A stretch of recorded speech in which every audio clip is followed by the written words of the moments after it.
E nessa época da infância também foi quando eu tive a oportunidade de ver um fenômeno ufológico. Foi em 1981. E eu vi uma grande nave, assim, uma nave alaranjada, que apareceu no bairro do Santo Antônio, em Guarujá, no litoral paulista.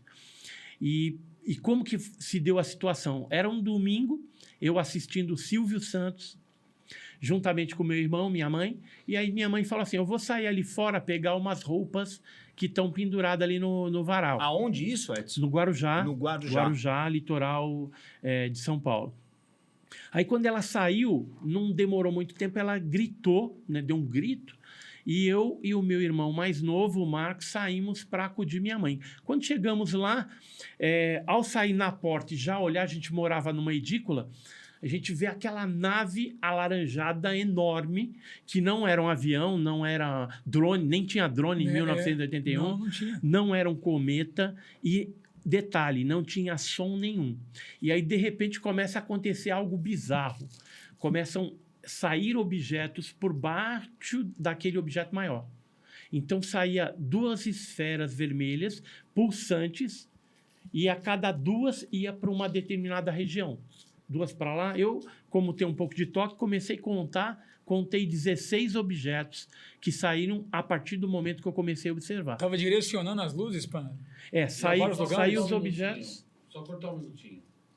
Esse barulho, É. eu acho que é da jaqueta do Edson, raspando aí. Nossa. É? Aqui, ó. É, Parecia- velcro. Parecia mal compacto. Pô, já falei, só É falta o velcro. ET já ter vindo para cá, a assombração. Mas Já deixa eu te chegou? falar, cortou, nem precisa cortar, pode deixar direto. O Deixa programa é assim. assim É, mesmo, é, pô, não é é. assim, Edson? Se faz, o programa é quem assim, sabe pô. faz ao vivo. É lógico, vai Não cortar, é vai verdade? ficar editando. Aqui é Se, Corinthians, rapaz. se quiser, eu faço até lelê É, aqui. Tá pensando o quê? Né? A gente faz até não um é lelê o aqui filminho na lá hora. do Frota Boa, que você boa. faz, tem que ficar cortando. E antigamente, quando eu era pequeno, quando eu vi... Você quando sabe eu... que ele era filmmaker do Frota, É. né? Ah, era? É. Aí é complicado. Mas nessa época, então, que a gente viu esse objeto, né, grande, saindo esses pequenos, eu não sabia o que era aquilo.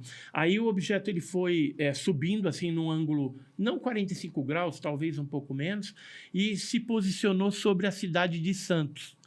Nesse momento, ele aumenta a intensidade do brilho ou o tamanho para 3 vezes, e aí, de repente, ele volta para o tamanho original, dá uma descidinha assim como se fosse um anzol, e aí ele sobe Voltou pra na nave de novo. vertical e desaparece.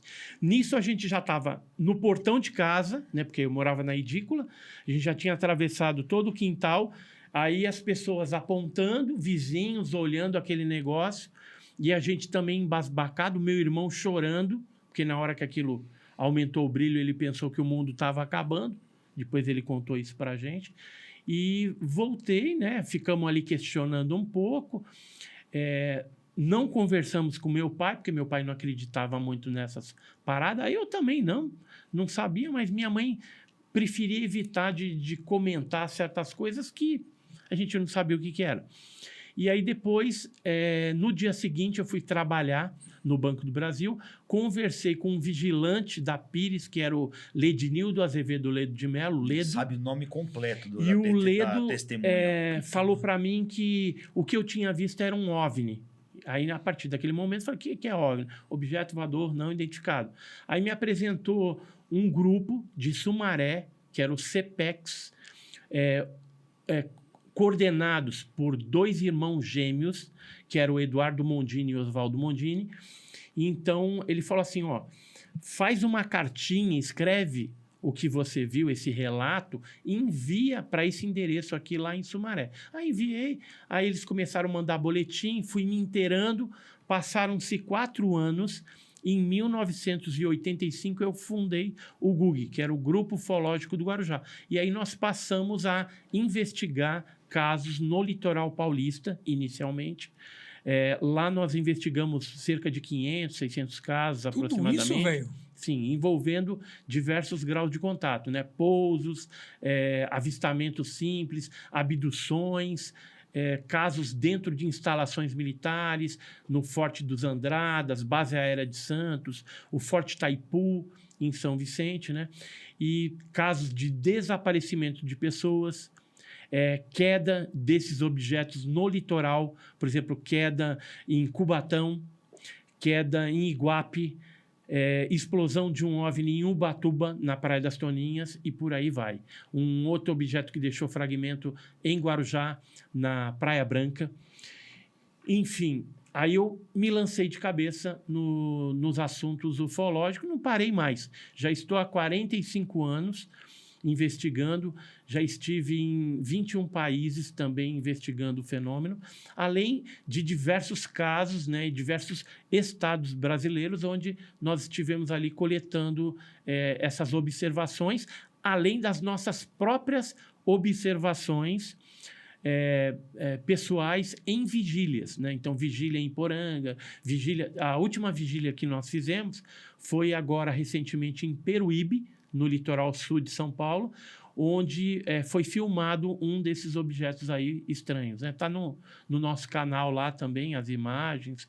Então, o fenômeno, ele é algo, hoje, para mim, totalmente real. Hoje não se discute mais se o fenômeno é real. O que se discute é qual é o objetivo desses seres tripulantes dos OVNIs e a procedência deles. Da onde que vem? Quando a gente fala de procedência, a ideia, né, a conjectura mais aceita no passado era que eles tivessem vindo de outros planetas, né, de outras estrelas, aí, outros sistemas planetários, então seriam extraterrestres. Sim. Só que essa teoria, hoje, ela ocupa o segundo lugar. De primeiro lugar, ela caiu Eu não sabia. para segundo Porque lugar. vem do mar, parece, né? Não. Não tem essa teoria que tá vindo do Hoje mar a teoria também? mais aceita é a teoria ultraterrestre, que seriam seres interdimensionais, que vêm de outras dimensões. Aquelas paradas lá de multiverso, de vir de um outro nível energético. Em determinadas situações, eles adentram para a nossa dimensão, faz o que tem que fazer e depois voltam para a dimensão deles. Pode ser dos dois também, né? As duas coisas, Também né? pode, porque como são vários seres e objetos que nos visitam, desde que o mundo é mundo, há a possibilidade de a gente ter aí vários tipos de visitas de civilizações, né, diferentes. Mas até uma outra galáxia pode ser uma outra dimensão, né? Vai saber.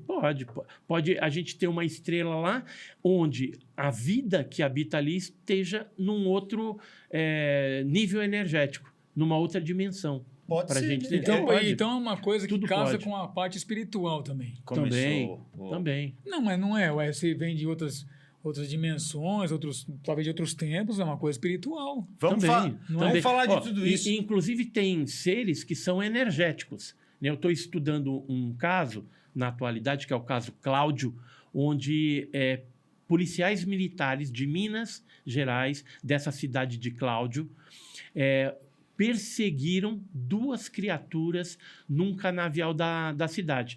Inclusive, a gente conseguiu, em 2015, o próprio relatório policial, que é esse daqui, onde eles citam aqui, ó, fenômeno observado no céu da cidade de Cláudio e perseguição a dois seres estranhos vistos no canavial da cidade. Então, aqui eles dão detalhe desses seres luminosos, né, que apareceram lá, falam que os militares tentaram agir taticamente e operacionalmente para tentar até pegar a arma, atirar nesses seres, mas não conseguiram fazer isso, ficaram com uma confusão mental muito grande, e o próprio relatório policial, né, que foi feito pelo capitão Eisenhower, Gerck austríaco, ele diz que essa confusão não resistiu apenas no efeito físico das pessoas, dos policiais, mas que eles tiveram também um missing time, que é um tempo perdido,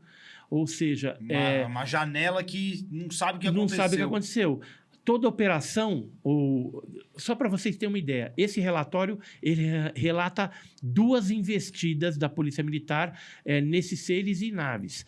Foram fotografados os objetos. Hoje a gente sabe que foi filmado ser também, mas numa dessas investidas, eles imaginavam que tinha passado 40 minutos. Ok, havia que parecia 40 minutos, mas na realidade foram de 2 ou 3 horas. Então, eles, Nossa. quando chegaram na delegacia, imaginando que tudo aquilo tinha passado 40 minutos, eles falaram, nossa, passou 2, 3 horas?